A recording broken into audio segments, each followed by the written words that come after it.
കോട്ടക്കലിൽ നിന്ന് മലപ്പുറത്ത് നിന്ന് തുടങ്ങിയ ഒരു ബ്രാൻഡ് ഒരു ഗ്ലോബൽ ബ്രാൻഡായി സെലിബ്രേറ്റ് ചെയ്യപ്പെടുന്നതിന്റെ സന്തോഷം എല്ലാവരും ഇവിടെ പങ്കുവെക്കുകയുണ്ടായി.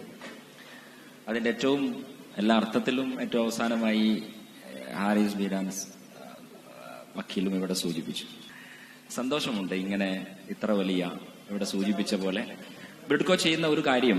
ഇപ്പോൾ നമ്മുടെ ഒരു മനുഷ്യന്റെ ഹ്യൂമൻ അനാട്ടമി ഫിസിയോളജി പോലെ നമ്മുടെ മൊബൈൽ ഫോണിനും അങ്ങനെ ഒരു സംഭവമുണ്ട്. ഇപ്പൊ നമുക്കറിയാം, ഇത് ഉളുവൊക്കെ ചെയ്യുന്ന സമയത്ത് നമ്മളെ ശരീരത്തിലെ വെള്ളം അത് എത്രമാത്രം അതിന്റെ ഷർത്തും ഫർളും അതിനേക്കാൾ ഒരു കൈ കൊടുത്തിട്ടാണ് നമ്മൾ ഈ സംഭവം കൊണ്ടുനടക്കുന്നത്. കാര്യം നമ്മുടെ എല്ലാ മൊറാലിറ്റിയെ കുറിച്ചൊരു പുതിയ definition, morality means the lack of opportunity എന്നാണ്. അപ്പോ അതെല്ലാം ഇത് വിശ്വസ്തമായ ഒരു കേന്ദ്രത്തിലല്ലാതെ കൊടുക്കാൻ കഴിയില്ല. ബ്രിഡ്കോ ആ മേഖലയിലേക്കാണ് വരുന്നത്. ഇതിന്റെ എല്ലാ കോൺഫിഡൻഷ്യലും അവർ സൂക്ഷിക്കും എന്നുള്ളതാണ് ബ്രിഡ്കോയിൽ കൊടുക്കുന്ന കസ്റ്റമേഴ്സിന്റെ ഒരു സൈക്കോളജി. ബ്രിഡ്കോ ഉണ്ടാക്കുന്നത് ഈ സർജൻസിനെയാണ്. മനുഷ്യന്റെ ശരീരം നന്നാക്കുന്ന പോലെ ഇത് വളരെ സൂക്ഷ്മമായി ചെയ്യുന്ന ബ്രിഡ്കോ ചെയ്യുന്ന ഏറ്റവും വലിയൊരു സോഷ്യൽ സർവീസ് എന്ന് പറയുന്നത് ആർക്കും വേണ്ടാത്ത ബോട്ടം ലെവൽ സ്റ്റുഡൻസിനെയാണ് ബ്രിഡ്കോ കൊണ്ടുപോകുന്നത്. ഫസ്റ്റ് A+കാരനെ മുഴുവൻ നമുക്കറിയാം, കേരളത്തില് പ്രാന്തന്മാർക്കും ഫുൾ A+കാരും ഒരേ സ്ഥലത്താണ്, പാലായിലാണ് കൊണ്ടാക്കുക.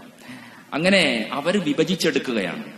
ആ വിഭജിച്ചെടുത്തു കഴിഞ്ഞാൽ ഇനി ആർക്കും വേണ്ട, കുടുംബത്തിൽ പോലും അവൻ ഭാരമാകുന്ന സമയത്താണ് ബ്രിഡ്കോ അവനോട് പറയുന്നത്, നിന്നെ ഞങ്ങൾ ബിടെക്കും ഡിപ്ലോമ വിദ്യാബോധമല്ല ലോകത്തിന്റെ നെറുകയിൽ പ്രതിഷ്ഠിക്കുകയാണ്. അതവർ തെളിയിച്ചു കഴിഞ്ഞു. ലോകത്ത് വിപ്ലവങ്ങളൊക്കെ അങ്ങനെയാണ് ഉണ്ടാക്കി. Hundreds of people saw the apple falling but only Newton made the question Y.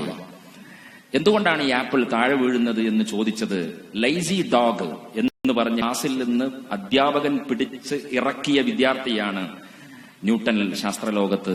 അങ്ങനെ സമൂഹത്തിലെ എഞ്ചിനീയറിംഗ് കോളേജുകളുടെയും IIT-കളുടെയും IIM-കളുടെയും ഗരിമയുടെ ഗേറ്റിന്റെ പുറത്തു നിർത്തിയ ഗിഫ്റ്റഡ് മാൻ പവറിലെ ന്യൂട്ടണെ തപ്പിയുള്ള യാത്രയിൽ കോട്ടക്കലിലെ ബ്രിഡ്കോ ആൻഡ് ബ്രിഡ്കോയുടെ ഈ പ്രയാണത്തിന് മലപ്പുറം ജില്ലയിലെ ചെറുപ്പക്കാരുടെ എല്ലാവിധ അഭിവാദ്യങ്ങളും നേർന്നുകൊണ്ട് ഞാൻ എന്റെ വാക്കുകൾ അവസാനിപ്പിക്കുന്നു.